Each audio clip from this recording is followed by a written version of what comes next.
So welcome, everybody. It's somewhere between Monday, March 20th and Tuesday, March 21st, depending on where you are on the globe at the moment. Josephine and I, and maybe a few other people are still on Monday. The rest of you are ahead of us on Tuesday.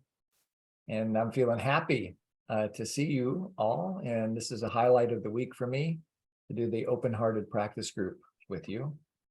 And especially today, because today the topic is fun. And we got hopefully some fun activities for you to play with today as you explore fun. And the reason that we're focusing on fun is it's been shown that fun is a really important part of healthy and sustainable relationships. So that's what we're going to be working on today is fun. And how we do that, this is a nonviolent communication practice group, nonviolent communication being a process developed by Dr. Marshall Rosenberg. And we practice what he preached here.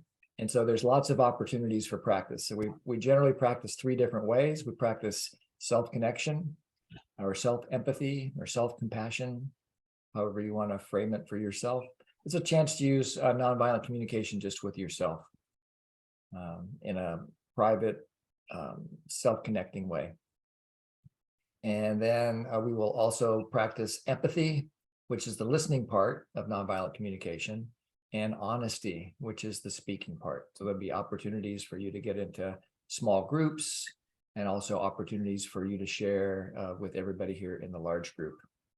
And so the class is set up so it's kind of an oscillation between self-connection work, like a guided meditation or some journaling, those kinds of things, to a little bit of me talking about a particular concept or clarifying, answering questions, stuff like that.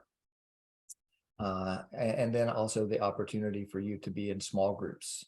Usually, I think today the plan is for groups of 3. And because there's a special task for the third person in the group. All right. So before I go any further, I want to see if there's any questions or comments from anybody. And in order to do that, you need to raise your hand so I can see you, like AJ just did. If you don't know how to raise your hand, it's your first time on Zoom, then you can check on the very bottom of the Zoom screen. There's a little button that says reactions, looks like a smiley face with a plus mark, and you can click on that, and that's how you can raise your hand. And AJ, go ahead, unmute yourself, and let's hear what's on your mind. Hello, Jim. I just want to apologize. I just joined, and so I didn't get your instructions. And the other thing is that today I'm driving, so I won't be able to join breakout rooms. But I'm unable to put the equal to sign against my name. Okay. Could you? Thanks for letting me know. I will put you into the no breakout group. Thank you so much. You're welcome. Thanks for asking. And I'll put your hand down for you, so you don't have to worry about that. Okay. Anybody else have anything? Okay. So let's practice a little self-connection. You're already doing it. You're already so totally connected to yourself. How could you not be? So this is really an exercise to enhance what's already happening. Because you already know that you're here. You already know that it's now. You already know who you are. All that are elements of self-connection. We're just going to deepen our experience of presence and self-connection. And you can start by just looking around in your environment.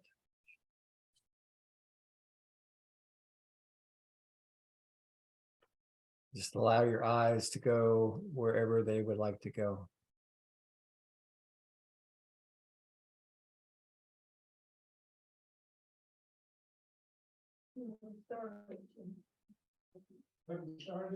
They have started. And you also might notice sounds in your environment, Not muted, I can't get including over a sound there. that's bleeding in from someone who's not on mute. I'll try to fix that. There we go.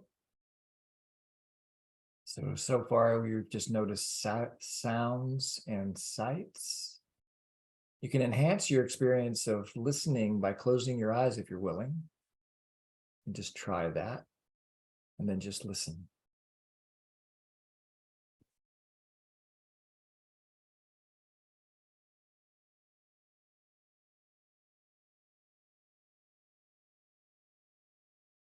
And as you listen, you may notice a couple of things going on. You might notice that you don't need to have any effort to listen. Listening just happens.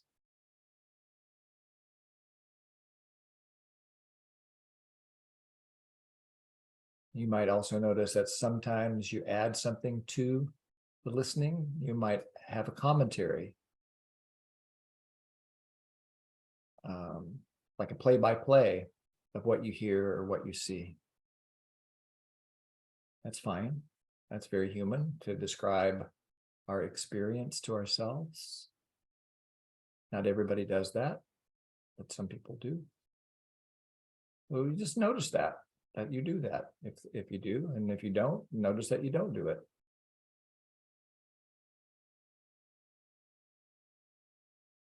Another thing you might do in your commentary is you might not only just describe what you hear by labeling it like bird song or Jim's voice or car traffic or whatever.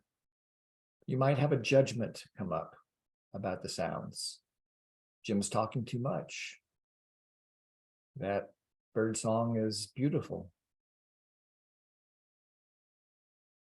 I wish people didn't drive cars that were so loud.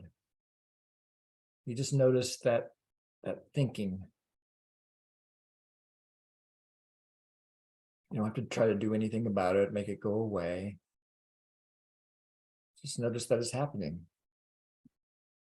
All that we've done so far is this practice of presence and of observing. And nobody had to teach you how to do that.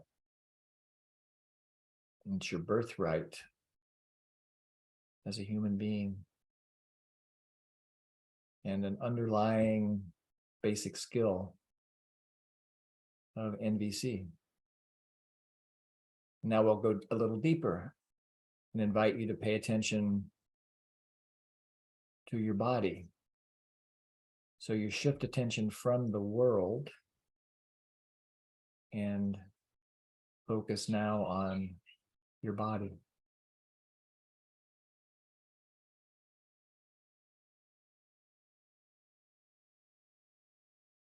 You just might start by getting an overall presence of where your body is in space.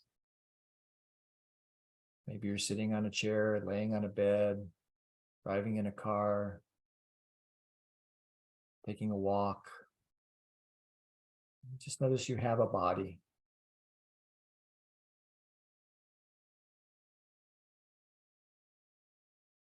You can increase your focus by noticing one particular sensation in your body. Like maybe there's something that is a little painful. Or maybe there's something that's a little pleasant. Or maybe it's something that's neutral, just kind of like a buzz or a tingle.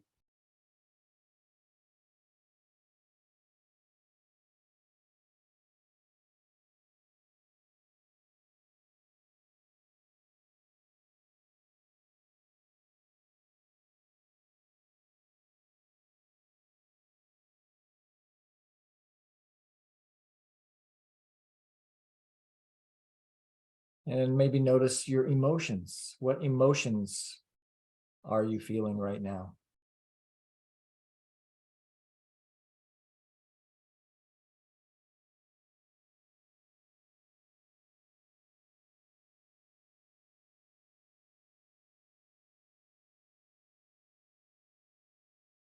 Notice how emotions just come and go.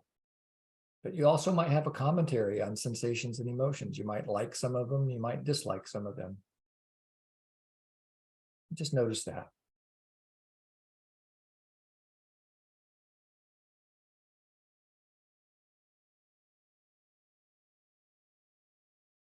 So these sensations and emotions are the feelings. When you hear people in nonviolent communication talk about feelings, that's what we're generally referring to. It's what we notice in the body. And maintaining some clarity that what we notice in our body is different than what we're telling ourselves about what we're noticing in our body. Just two different experiences. One is of the body, that's feeling. One is of the mind, that's thinking. Nothing wrong with either, both make us human. And both feelings and thoughts can be like gateways that can take us even deeper into our experience. So just consider answering this question for yourself. What's important to you right now?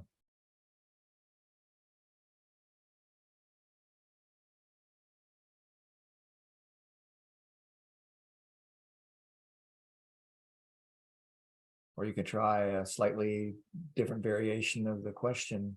Why am I here? Why did I choose to come to this practice group today?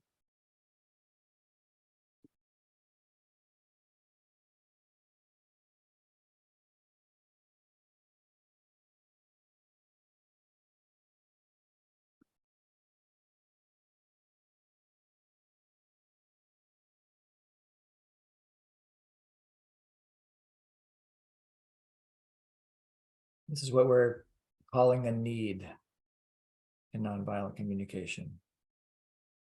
It's just these motivating energies that live within us. So I'll just make a few guesses. Now, there's some new people here, and thinking in terms of needs might be unfamiliar. So I'll just make some empathy guesses about the needs that might be alive in some of us that are here. Maybe you're here for contribution. There's something that you think you can contribute to this community by your presence. Maybe it's about fun for you. Maybe you heard that the class was about fun and you want more of that in your life today. Maybe it's about connection or community, growth,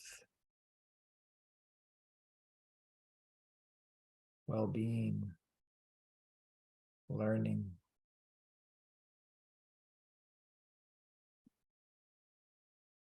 Something else not on my list that might be on your list.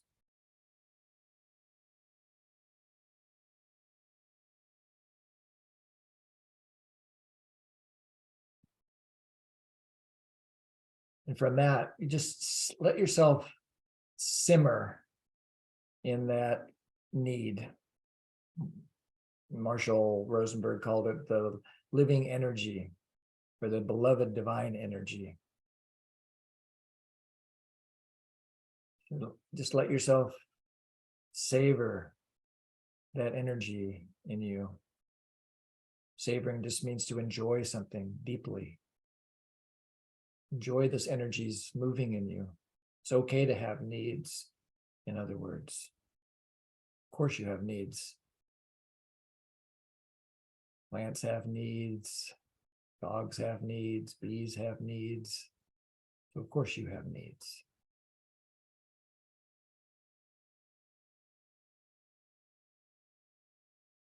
And from being more anchored or connected to your needs, you can consider the final question that NVC is designed to answer is, what would make your life wonderful? What could you do? Where's your power to contribute to the needs that you've identified are important to you? What we call a request.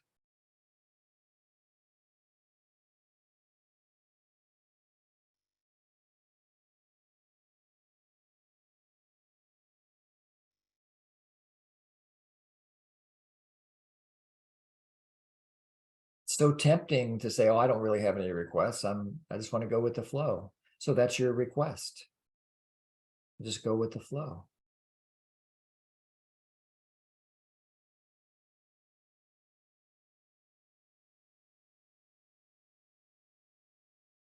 You're so much more likely to get what you want if you ask for it. So in this case, you're asking something of yourself, so it's completely private and safe.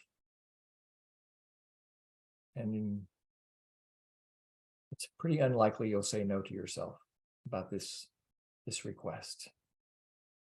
And even if you do, there'll be a good reason for it. That'd be another need. So now we've had this experience of checking in on our observations, our feelings, our needs, and our requests. And if your eyes have been closed, you can open them and maybe stretch your body, move it around a little bit. I've been sitting here now for, some of us have been here for half an hour already. So you just might want to stretch your body and move it a little bit. And keep the same level of presence that you've been cultivating for the last 10 minutes or so. Keep it alive in you. So that even now this is practice. So you're still practicing self-connection.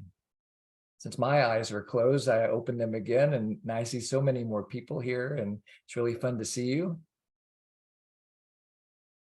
I'm really glad that you came to visit. You noticed that Jory's not sitting next to me today. She's upstairs nursing a headache. So she asked if I would fly solo. And I said, yes, with some morning. So we're going to go to small groups now. Chance for you to be with probably 2 other people and just check in. So we'll just do it for 10 minutes. And checking in is a real common thing in circle work, like nonviolent communication. So we're going to create this little small circle with you and 2 other people. And so you just introduce yourself. Hey, my name's Jim. And I wanted to say a little bit about where I'm from. I'm from Maui, and why I come to this group is for learning and connection and community. And my response to Jim's exercise is blah, blah, blah, blah, blah, blah. Whatever you want to say, whether you liked it or you didn't like it, because you know that no matter what you say, what you're going to get back is silent empathy. Because the other 2 people in your small group are just going to listen to you. They're not going to try to give you advice or disagree with you or tell you that you're right or any of that kind of stuff. They're just going to listen to you. And you'll have about 3 minutes, so keep track of your own time so everybody has a chance to share. And then after 3 minutes, switch to somebody else who does the same thing. And then again, 3 minutes goes by, and then the 3rd person has a chance to share. If you happen to be in a group of 2, then you have a little bit more time. And when you're done, you can either go do a 2nd round if you'd like. And if you don't want to do that, you can always come back here. I'll be here in the main group to greet any people that might come while you're in small groups. So you'll see a little timer in the upper right-hand corner of your Zoom screen that'll count down from 9 minutes, but there'll be 1 extra minute at the end. So in a minute, you'll get an invitation to join a group. Just click join, and then you can just sit back for the next 10 minutes, and you'll come back here automatically when the group closes. So I hope you enjoy this opportunity to now practice empathy and honesty with each other.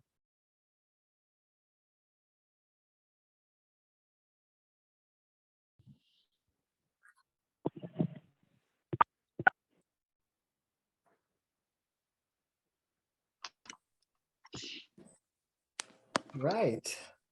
And here we are, all back together again. I hope you enjoyed that as much as I did. We had our own little small group here, and I really enjoyed being together and connecting. And let me find out now if there's anybody who would like to say anything here in the large group. So sometimes people, there's something that's alive in them that they'd like to share here with everybody.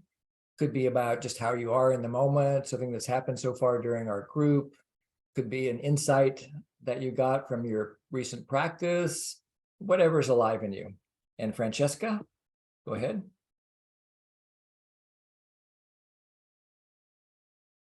You're still on mute, I think. This is not what you just said, but it's something I think that everybody would enjoy. These sessions are recorded. And if we want to go listen to it again and learn a little more, do we have to wait 2 weeks? Is that what we do, Jim? Depends on how lazy I am, Francesca. Like last week, I got it up in a day, but I still haven't done the ones from the 3 guest trainers that we had while we were gone. So I try to do it within 2 or 3 days to get it up on YouTube. And if you Okay. subscribe to the YouTube channel, then you'll get a little notice, I think, that it's there. So if we wanted to listen to what you just said, we could probably get it in just 1 week, maybe. Within a week, almost always within a week, usually within 3 days. Okay. Yep. Because I know what you had to say was really good and I couldn't hear it.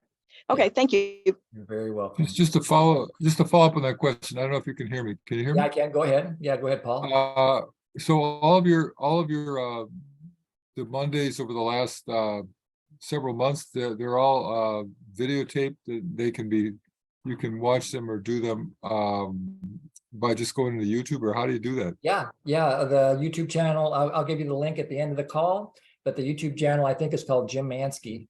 Very creative. I didn't know I was making a YouTube channel when I did that.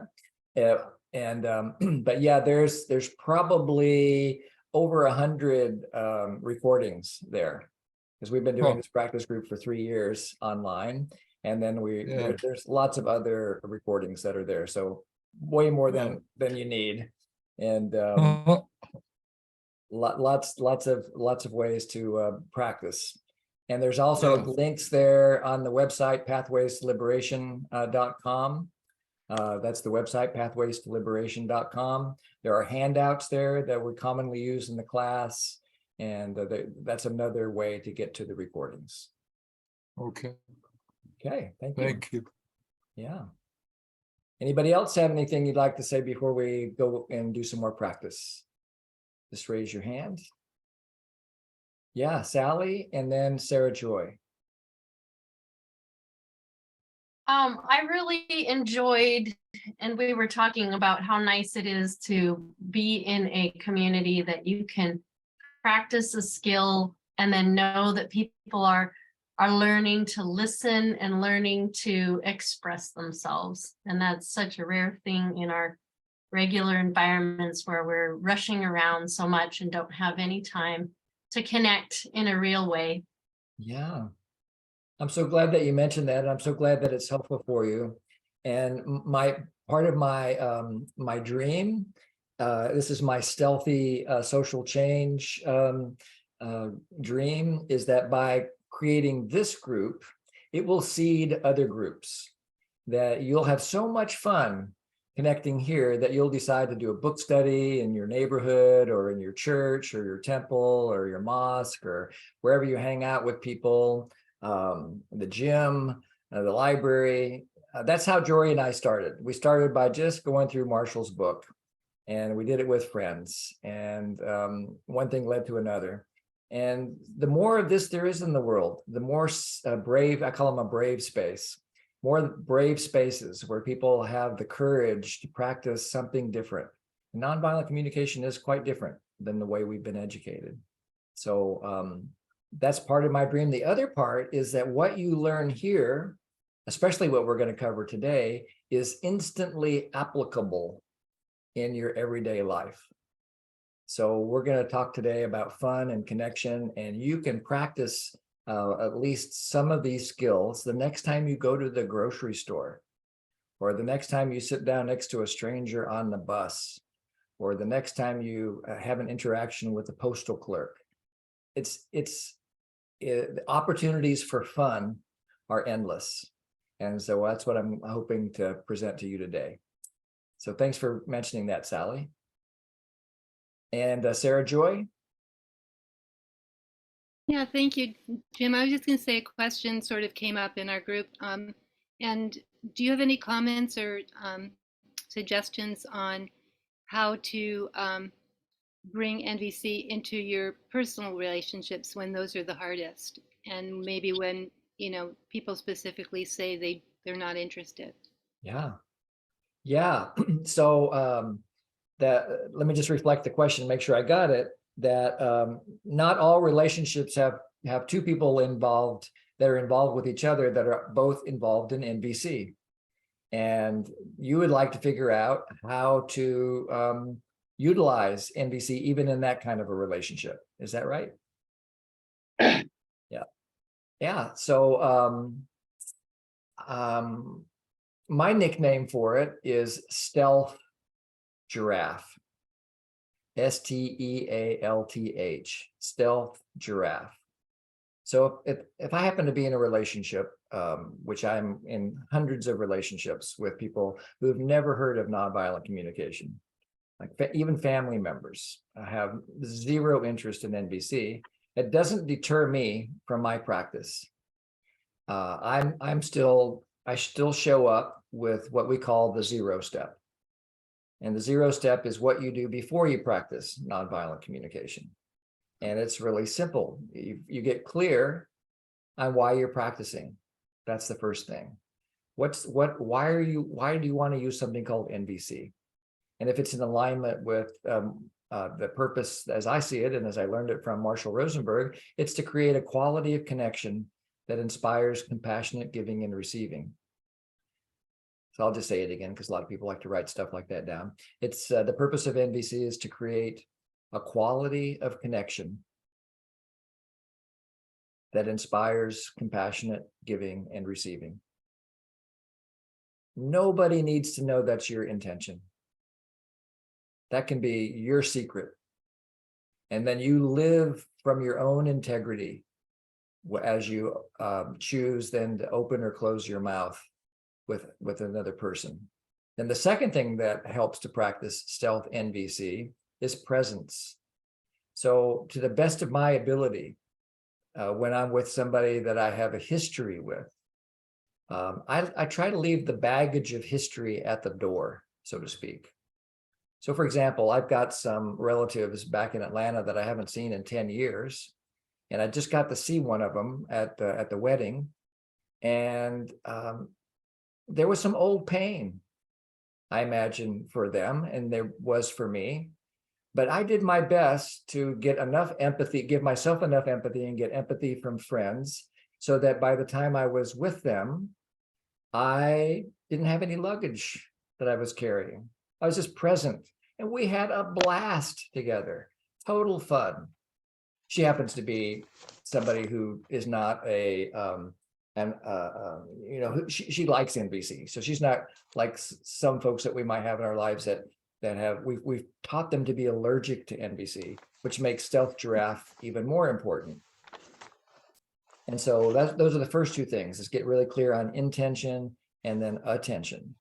And then the third thing that really helps me in these kinds of relationships is to give the other person what I want them to give me. So for example, if I'm with, I don't know, I don't have an Uncle Bob, but let's just pretend like I have an Uncle Bob. And I know I'm about to go see Uncle Bob at some holiday table. And every time I'm with Uncle Bob, I have a story that he's like politically so different than me, or spiritually so different, or anyway, I have this kind of polarity sensation with Paul.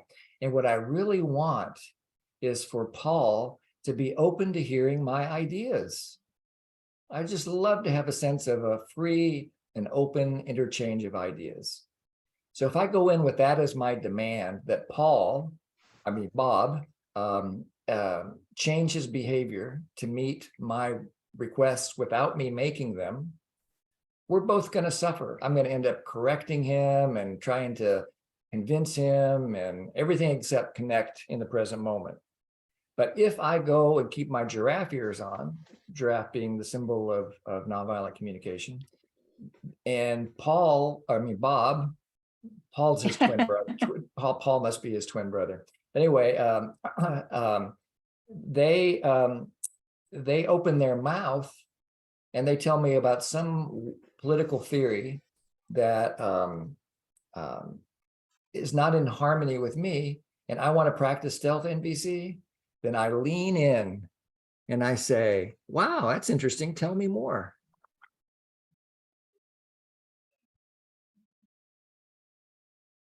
Or it sounds like you know a lot more about that than I do. Where'd you learn that? Or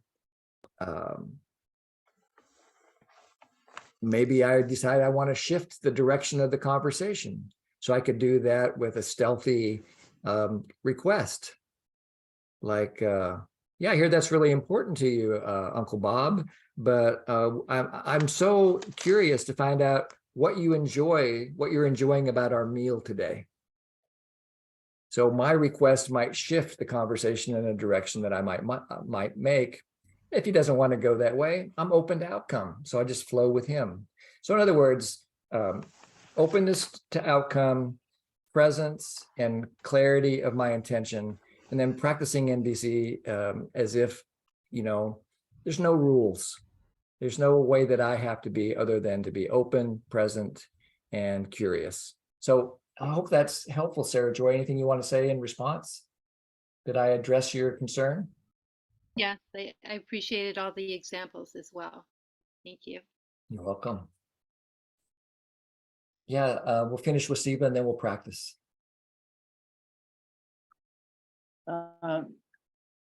You said open, something, and curious. What's Yeah. the second word? Present. Open to Present. outcome, present, and curious.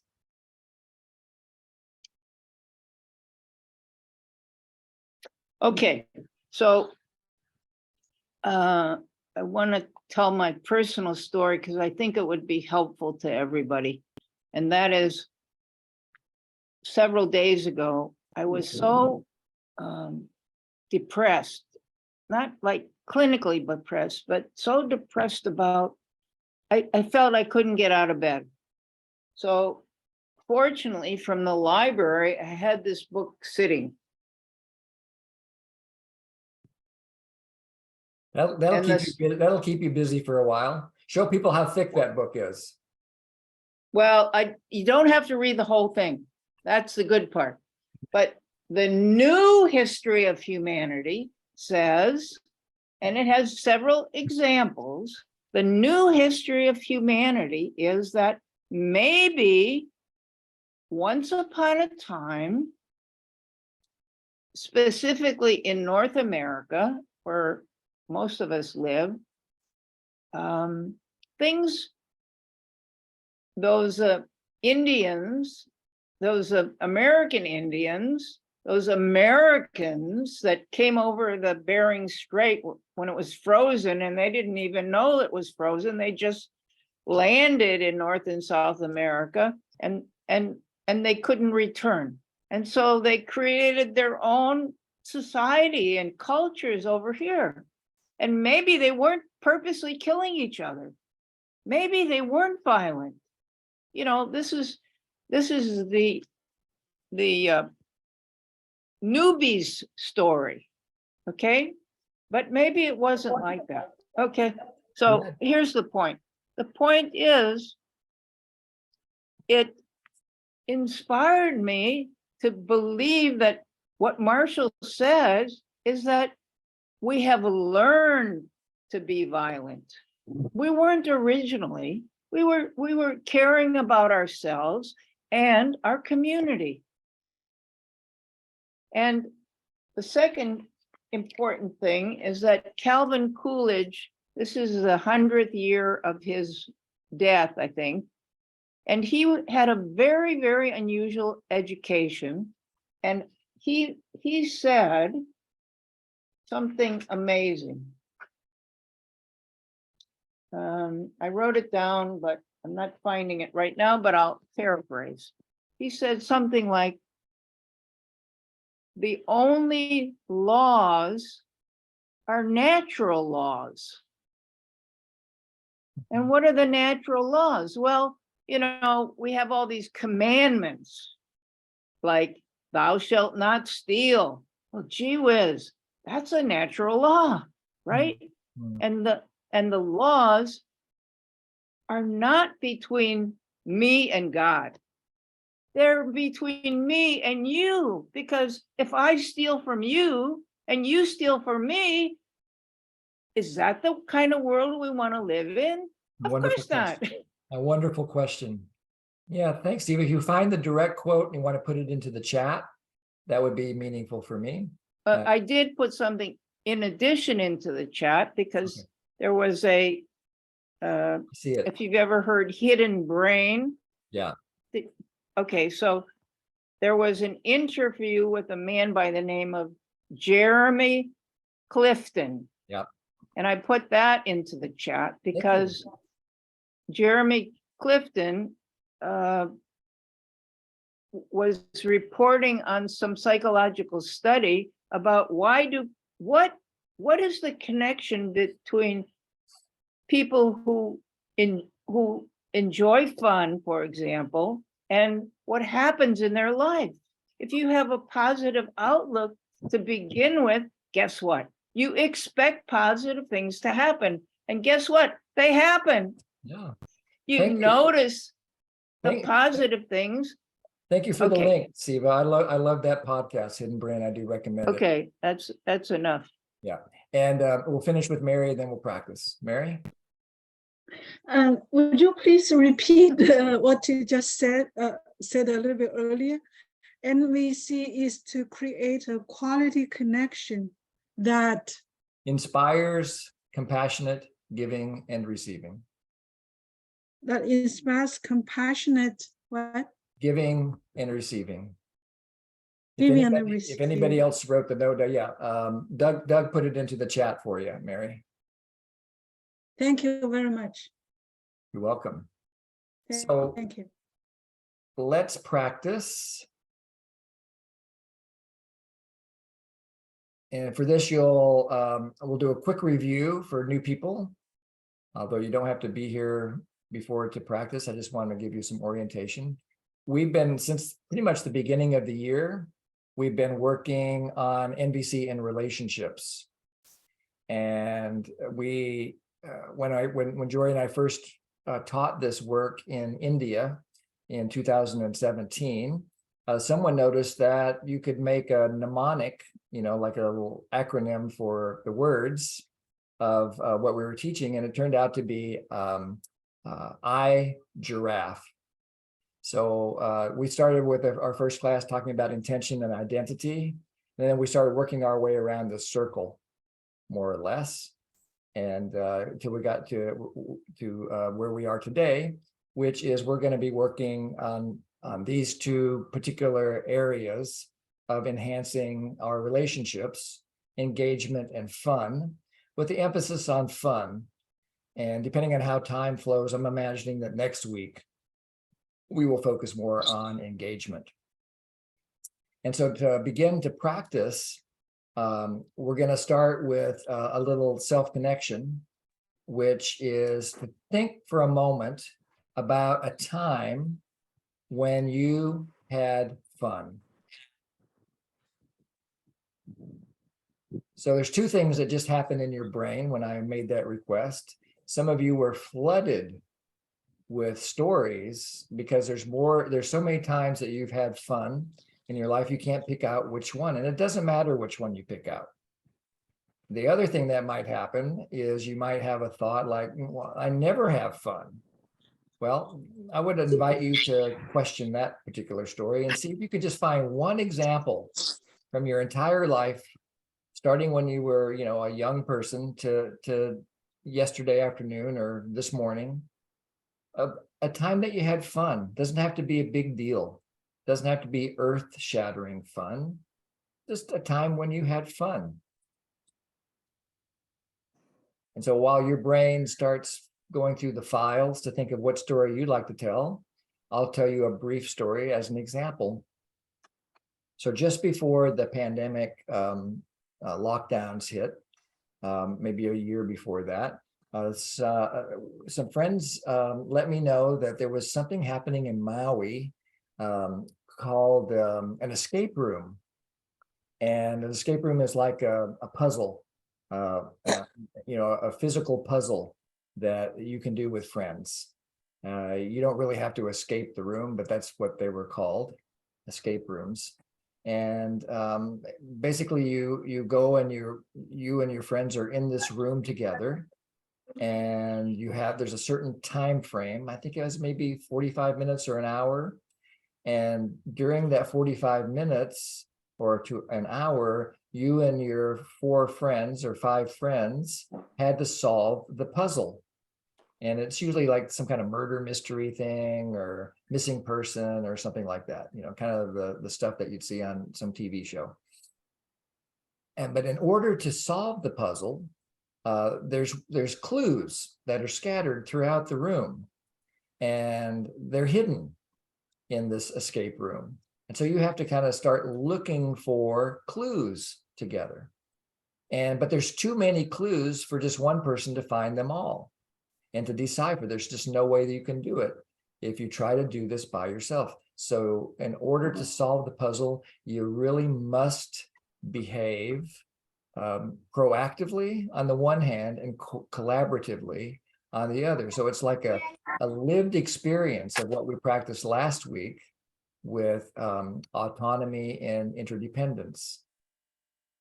And so we played that game, and we did it 2 or 3 times with different groups, and it was just so much fun. It was hard.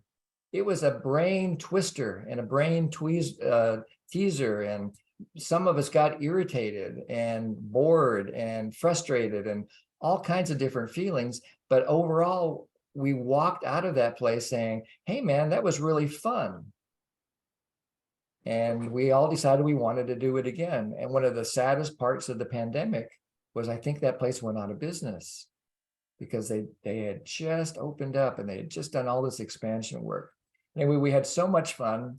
Now that the pandemic is shifting, maybe we can go back and have fun that way again. So now you take about 3 minutes and just jot a note to yourself about a time when you had fun. And I'll be quiet and then I'll tell you the next step.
About 1 more minute.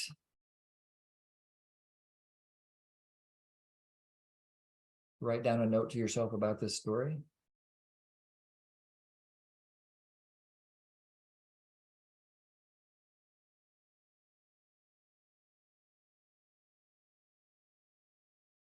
By the way, if you're still got a brain that sometimes gets what's called workshop lock, which means the facilitator asks you to come up with an observation, you just can't think of one, you can use your imagination and imagine a fun event that hasn't happened yet or only happens in your mind. You can use that. It'll work.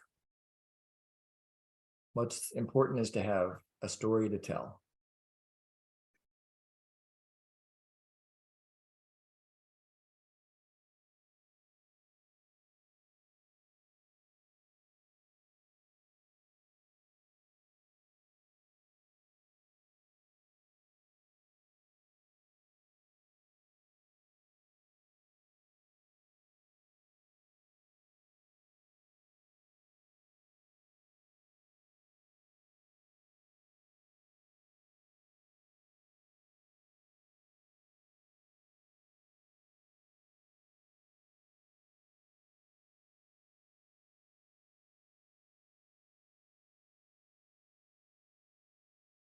Okay, so I'm going to share my screen with you now and give you the instructions for the practice.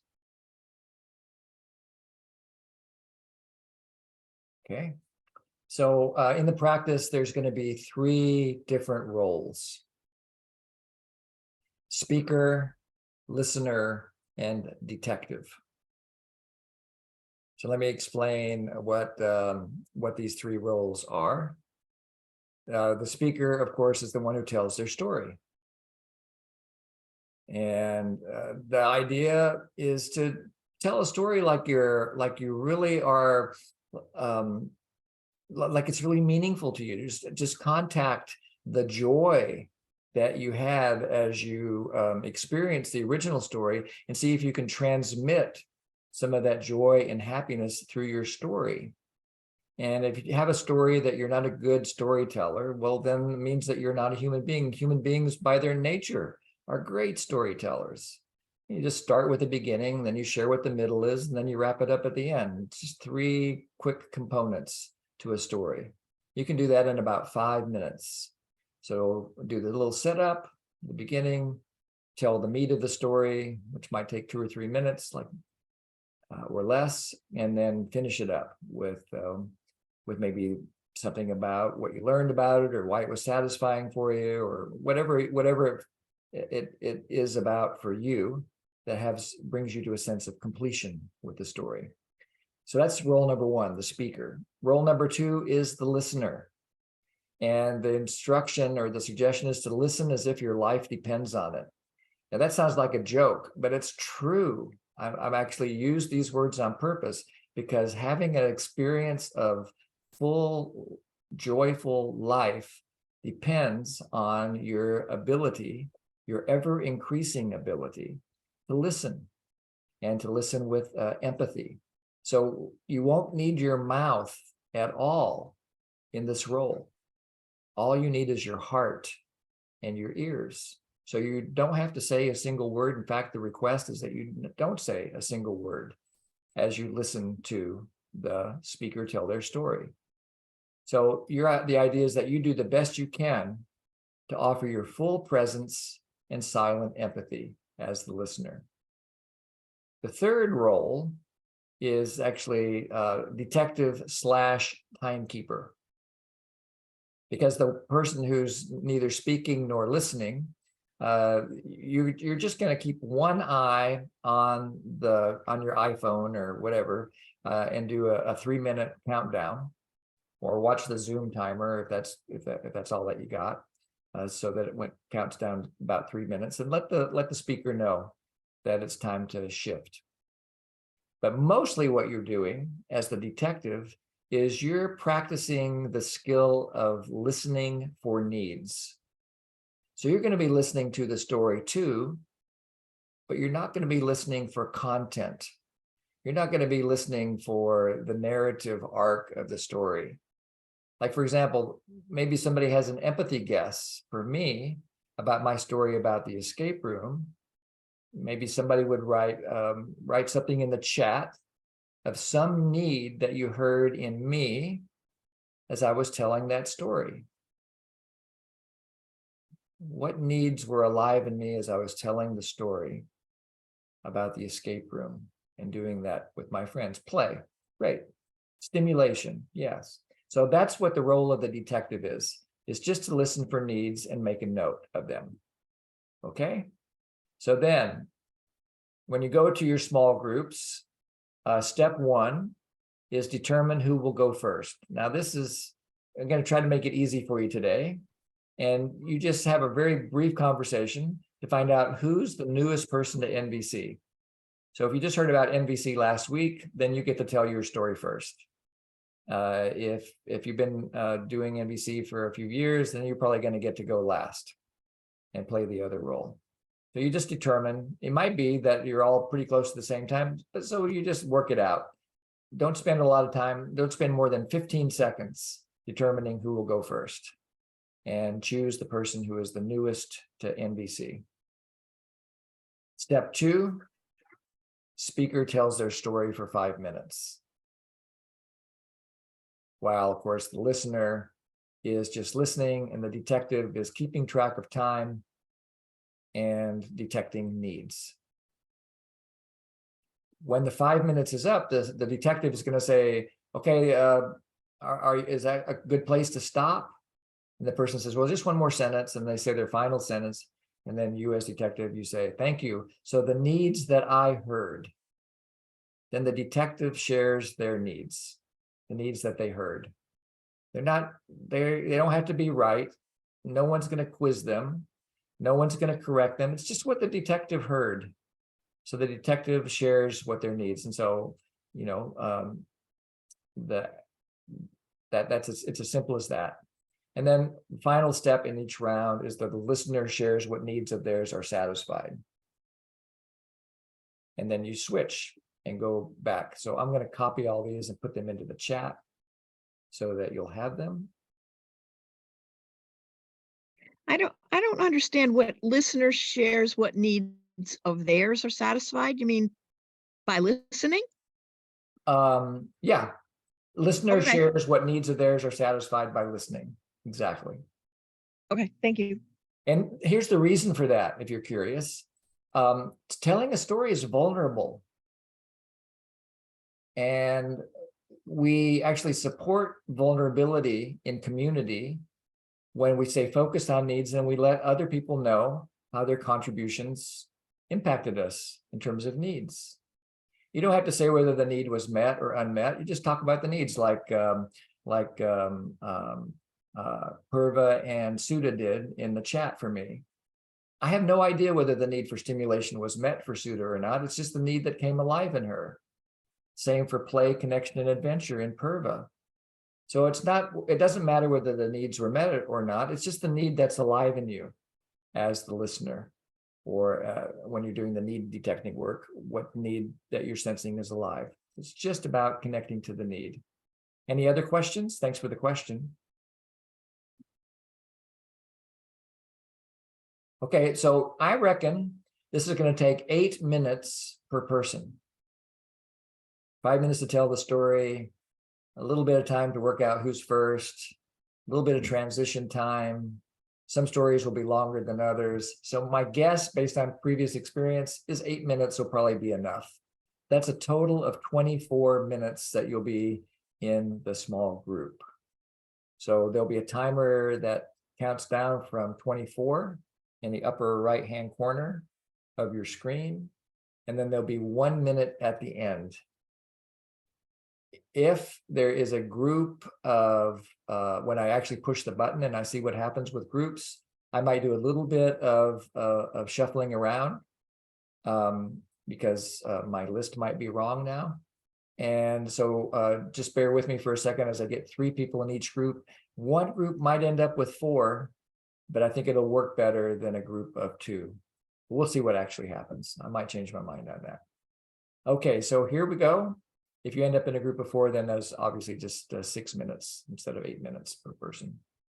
Okay, so here we go. Have fun and see what you can learn.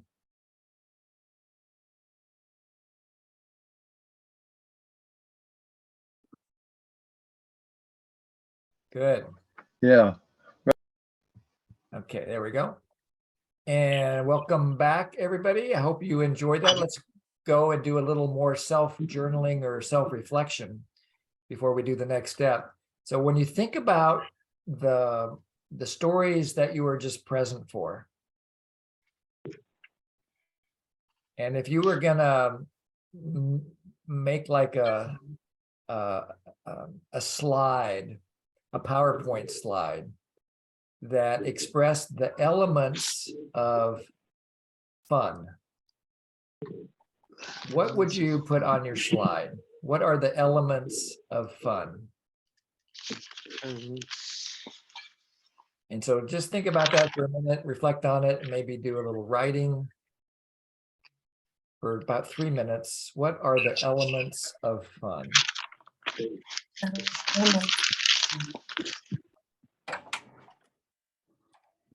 Who's Papa? Papa schläft.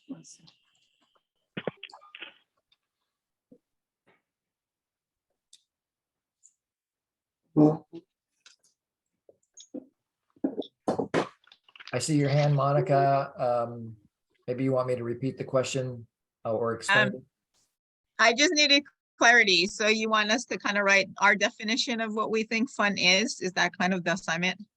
Well, let's say that, an element is a part. So what are the parts? What are the parts of fun? What are the things that make something fun? So it's not Okay, so so much for- a definition of what, but more a definition of how. Excitement. Yeah, stuff like that. So for me, what makes something fun for me? Yeah, of course. Yeah. Got it. Okay, got you. Thank you for the clarity.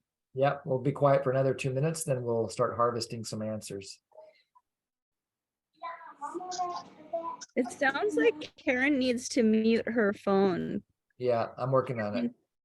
Okay. There we go.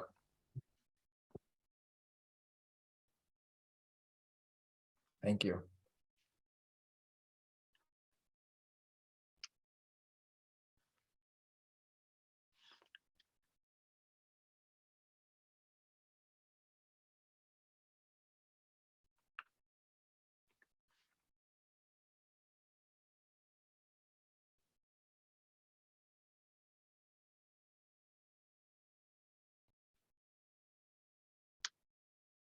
So, what are they? What are the elements of fun that you noticed? Excitement. Excitement. So a feeling of excitement. Yes. Okay. Involvement. Involvement. Okay. Spontaneity. Spontaneity. Freedom and companionship. Freedom and something. Because I can say. And companionship. Companionship. Thank you. Companionship. Yeah. Charismatic. David? I wrote down experiencing the joy and the passion of the other and sharing the experience. Enjoy. To So anchor into that yeah, would it be fair to just call that connection? connection. Yeah, I like that. Mhm. Okay. Presence. Presence. Presence. Okay. Balance. Exploration.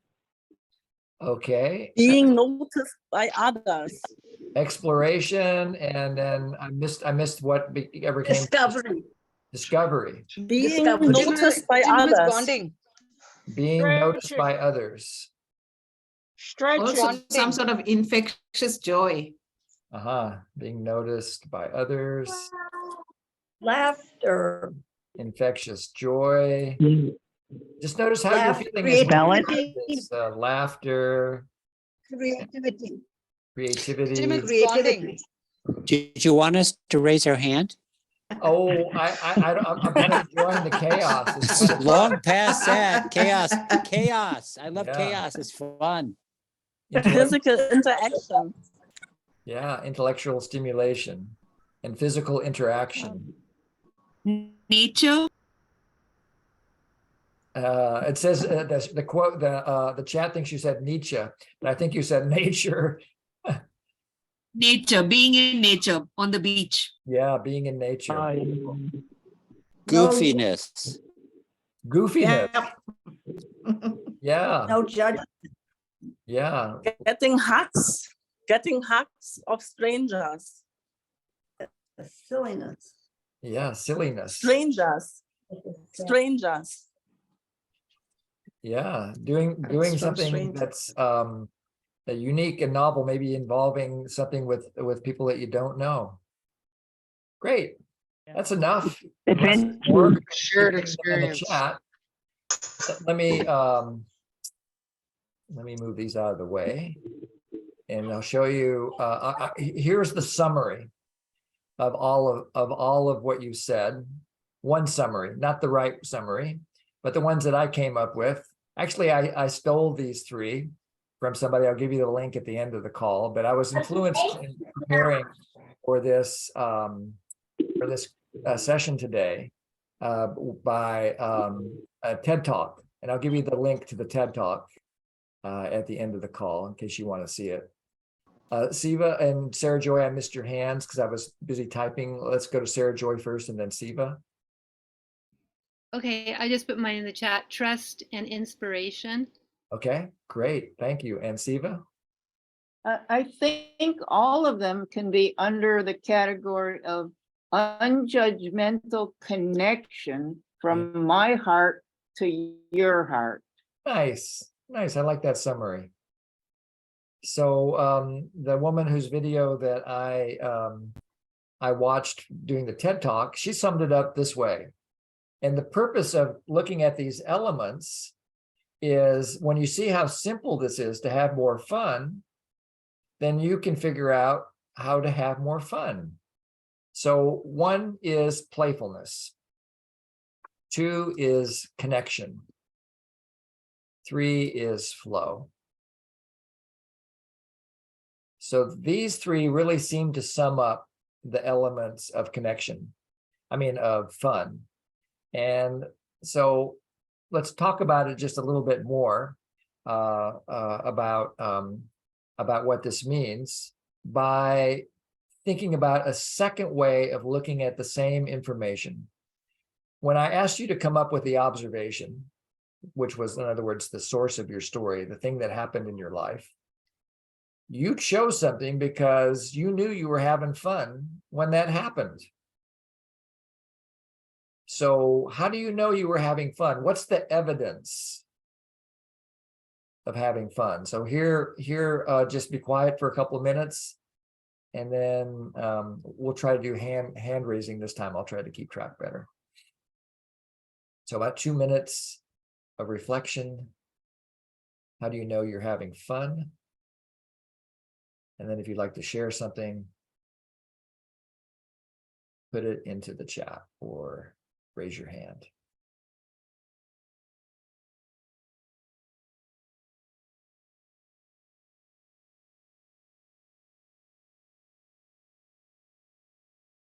Being playful, curiosity, ease, full of delight.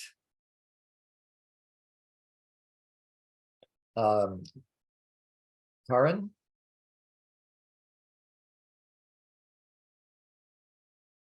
Whoops, I can't hear you. You're on mute.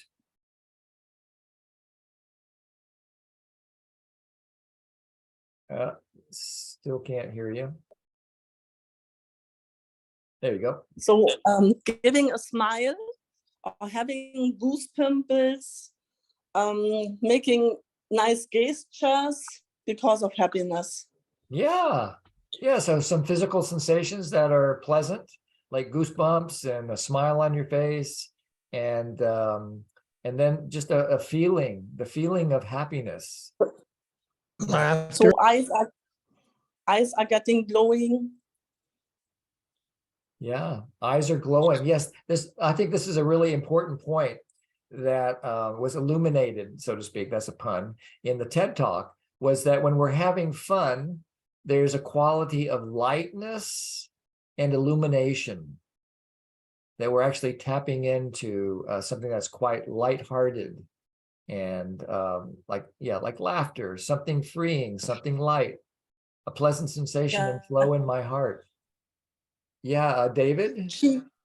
Oh, Karen, is there more you wanted to say? Oh, Yeah, okay. cheeks are getting red, Yeah. at least, yeah. Yeah. These are so That's- great. These are so great to notice these clues in yourself, because then you can notice for their presence or absence as you observe other people. And if people are having fun, you'll know it. And if they're not having fun and you want to do something to increase fun, maybe you can think of something creative to do. David and then Siva. Okay, thank you. For myself, it's not mechanical, it's not forced or coerced, and love is the ignition agent. Yeah, love and kind of a naturalness to it. Nothing that's kind of pre-planned or canned. It's kind of if you want to guarantee to not have fun, try to have fun, right? Make it kind of like a should, and like you're going to a birthday party that you really don't want to go to, and so you should have fun there, and it's almost guaranteed that you're not going to have fun unless you have really good self-empathy and empathy skills. You can transform it then. Siva and then Carolyn and partner Siva. Yes, so as I've said before, my first favorite psychiatrist is Dr. William Glasser. He lists only 5 needs. They are just the survival needs of food, clothing, shelter. But the others are power, freedom, belonging, and fun. So look, when you're having fun by supporting somebody else, you are using your own power to help somebody else feel good about themselves. Huh. And what do you notice? What do you notice? Let me think. Sure. And that means that you matter in a positive way. Yeah. Not only do you matter, but they matter also. Yeah, great. So it's very needs connected, including the need to matter. Beautiful. Thank you, Siva. And Carolyn and somebody else whose name is not on the screen, but you're welcome here too. Go ahead, Carolyn. Do you know how to unmute? There you go. Okay. Oh, I didn't realize did I have a hand? Okay. I think I was gonna say, okay, so having fun, like it's sort of the opposite of serious. Serious? Yeah, there's a lightheartedness. It's the opposite of being serious. Exactly. Thank you. What is being serious as opposed to having fun? Yeah, well, I guess I noticed some distinctions as I make a picture of the serious version of Jim, and then lighthearted Jim. I can tell who's who just by body, by certain gestures and way they're holding their body and so forth. Beautiful. So here's my summary again. This will be pretty familiar to some of you who keep coming to these classes. Because the reason that I kind of I'm doing it this way is to show you already know how to have fun. This is natural. So when you're having fun, you're open to outcome. So if you're having fun playing a game, it doesn't matter whether you win or lose. It's about playing the game. It might be more fun to win. That's certainly my experience, but I'm also open to losing. I even enjoy it when I am at the bottom of the list of people. That happens a lot when I play games, because you win some and you lose some, and the more I'm open to outcome, the more fun I'm having, and vice versa. Present. I'm right here, right now. If I'm having fun, I'm engaged with the present moment, I'm not thinking about what I'm gonna do when I go home. I'm not thinking about what happened yesterday. I'm not giving any attention to the dead past or the imagined future. I'm right here and right now playing. And the avenue is connecting. That when we have this intention to connect, we're so much more likely to have fun. And then a consequence of being open to outcome, present, connecting, is this energizing that it actually, it's cultivating vitality and well-being in our bodies. So, you know, I was thinking about what Siva said earlier in the call, that she woke up and she was feeling a little depressed. And then she got curious about something. So she got present to her curiosity, and she got connected to some resources. Maybe it was internet or a book or whatever. So she just started connecting to the life there. She, in order to do that, she had to be open to outcome. And before you know it, she had transformed her experience into something that was energizing. And the other way you know you're having fun is there's a sense of unity or unifyingness. Is that a word? That there's a sense of real community, belonging, mattering, and so forth that's going on. So the puzzle that we all face is that because of the way life is with our existential crises, you know, things like war and climate change and racial inequality and whatever your favorite social change issue is that matters to you, that creates stress. Just to notice that we have these things going on our planet, that's stressful. And so in order to work on, to try to deal with that stress, some of us figure out, we become masters of distraction. We use food or TV or sex, drugs, rock and roll, whatever, to distract ourselves from our stress. But it might be pleasant in the moment, but it's not necessarily fun or meeting needs. And so the general suggestion is to practice the opposite of distraction, which is presence. And then the other thing we're trying to reduce is burnout. You know, we exhaust ourselves because of these other two things. And so we want to find the way to turn around the burnout, which is to cultivate more vitality. And then we want to reduce the amount of disconnection or separateness that we experience. And so the antidote is connection. So the game is more play. Have more lighthearted engagement with life. And one way you can do that, that I loved in the TED Talk, and I actually am practicing it right now, is she called it to become a rebel. But she defined it as playful deviance from what you usually do. And so those of you who have been here before, you know, almost always, I wear a Hawaiian shirt. Today I wore my psychedelic giraffe shirt because I wanted to be just a little bit deviant, just a little bit rebellious, and to have something novel happen, just to create some play.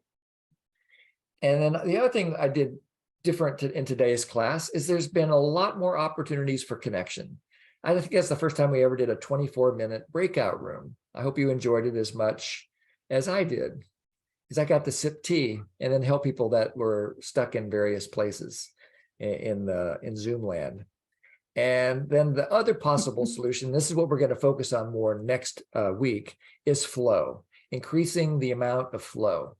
So when you add more play, increased opportunities for connection, and more flow into your life, you're going to have more fun.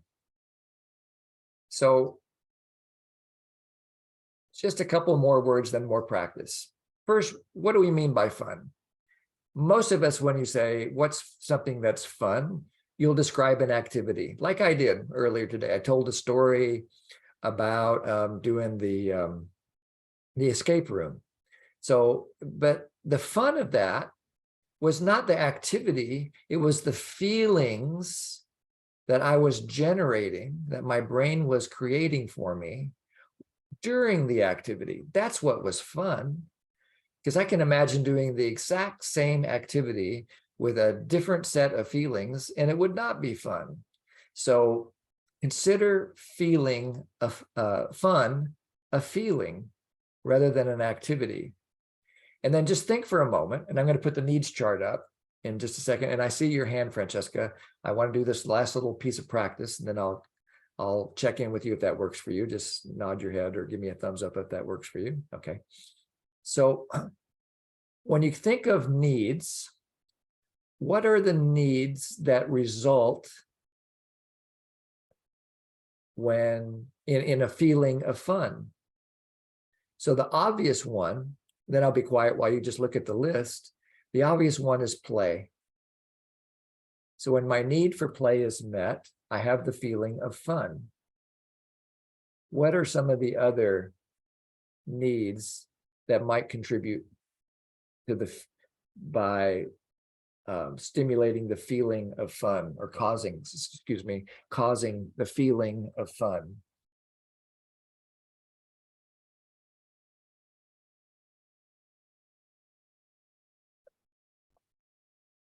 And the suggestion is to meditate on the mandala, and then when something speaks to you, write it down for yourself.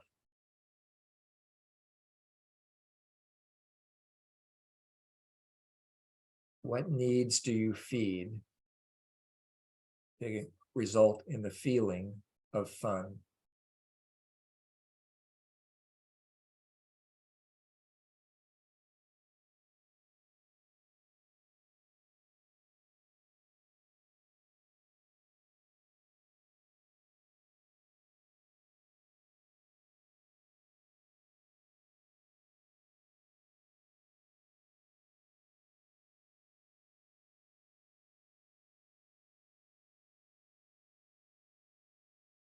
You want to put them in the chat, that's great. That gives us the opportunity to savor the needs and maybe learn something new. Let's check in with Francesca, and then we'll move into our checkout part of the call.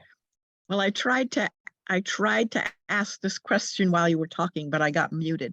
You said cultivating well-being into, and then something. And I'm writing notes, but I didn't get what it was. Cultivating well-being into, and it was shortly after Siva said something. Okay, did anybody make a note of that? Because I don't remember exactly what I said, but I could make something new up, but it wouldn't be totally accurate. I think it was cultivating vitality. Yeah, that's what was coming up. Vitality and cultivating vitality.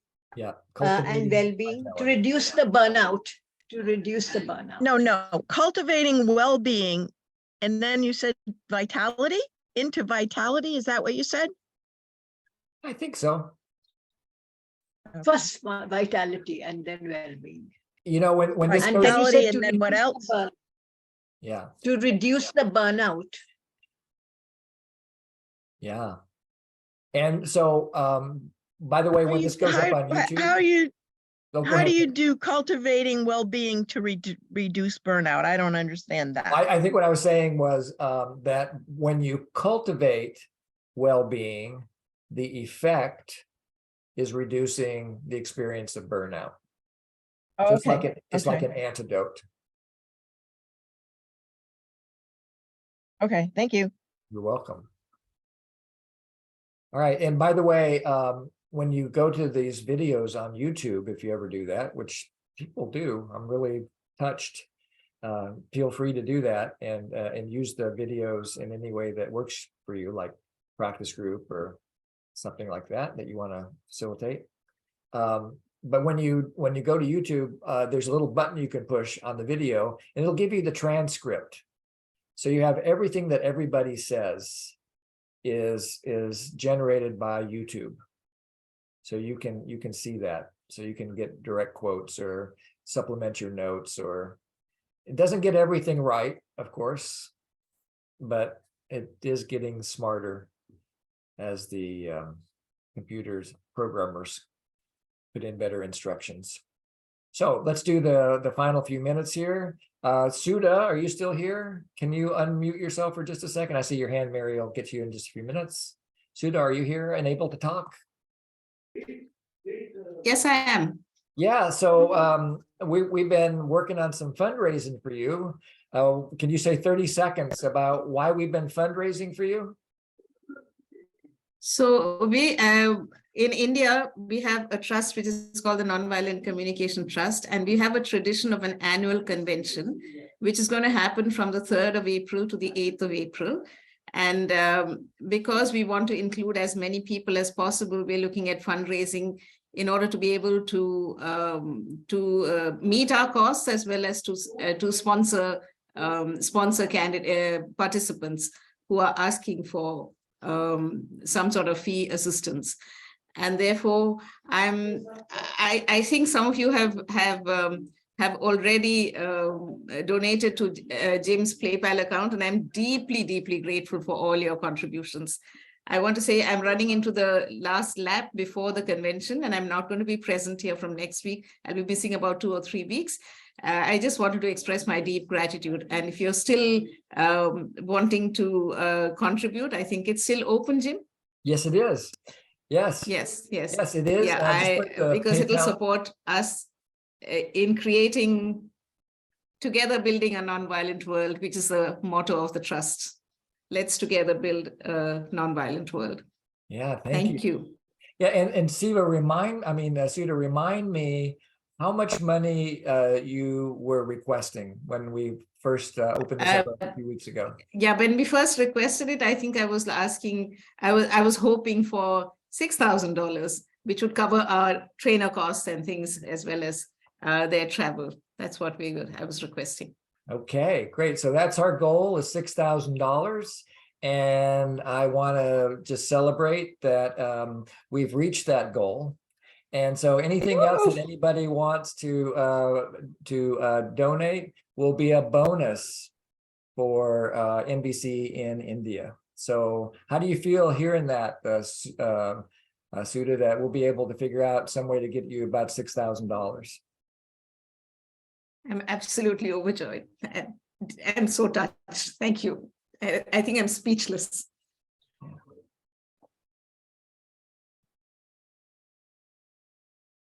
That is fun. That's my definition of fun. Compassionate giving and receiving. Because of you guys. This is the world that I want to live in. So thank you, Sudha, for asking. Next link is how you get to the recordings. 2 different ways.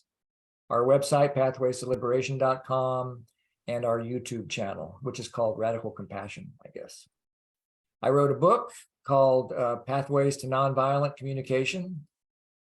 And it's a short book, and it's very practice-oriented. It's designed more like a guidebook for your NVC journey than a whole lot of new content. Everything in there is pretty familiar to anybody who's been taking NVC training. It's just a way of kind of clarifying the specific skills of nonviolent communication and showing an arc of integration and development. And you can probably buy that book anywhere books are sold. We recommend you go to your local mom and pop bookstore, if there is still such a thing in your neighborhood, and order it from them. And if you want to try to get it shipped to you because you don't have a place like that in your neighborhood, then you can go to that website, My International Shopping. And I think the link is still good last time I checked. And the last link is feedback. Started collecting feedback for this class. So here's a way to go to the feedback form. Just 4 questions, I think. Might take you 45 seconds or 4 hours and 30 minutes, depending on how deep you want to go with unpacking your experience here today. So it's the top of the hour. So I've got two more hands raised. I'll stick around to answer those two questions. Then I'll open up your small groups again, so you can say goodbye to your partners. And may I just say one thing more, Jim? Yeah. Yesterday, I was looking at the account sheet and all our costs, and I was staring at it and I think, how on earth are we going to get there? And this is a shower of blessings for me and for the NVC community and for the trust. Thank you so much. And Jim, Thank you you. said you were going to put the TED Talk link in the chat. Have you done that? I haven't put it in the chat. It's going to be in the slides. And I will put it in the chat, but it will be in the little slideshow that I'll put up on the YouTube video. But I'll go do that in just a second. Thank you. Okay, thank you. Thank you so much, Sudha, for your vulnerability, not only in asking, but showing how you can receive generosity non-violently. It's just Are such you a gonna have an after party? Yes, then we'll have the after party. And so anybody who wants to stick around after I answer these two questions, I'll open up your small groups and I'll move people around until there's 3 or 4 or 5 into each group. Okay. Sudha, I'm gonna stay for the after party. Okay, I'll be there. Okay, cool. All right, I'm going to turn well, maybe these are juicy questions. I'll leave them on. I'll leave the recording on. Mary, and then Tanya. Then we'll finish up with Tanya. Mary? I had a question, but kind of I realized the meaning of the answer of my question.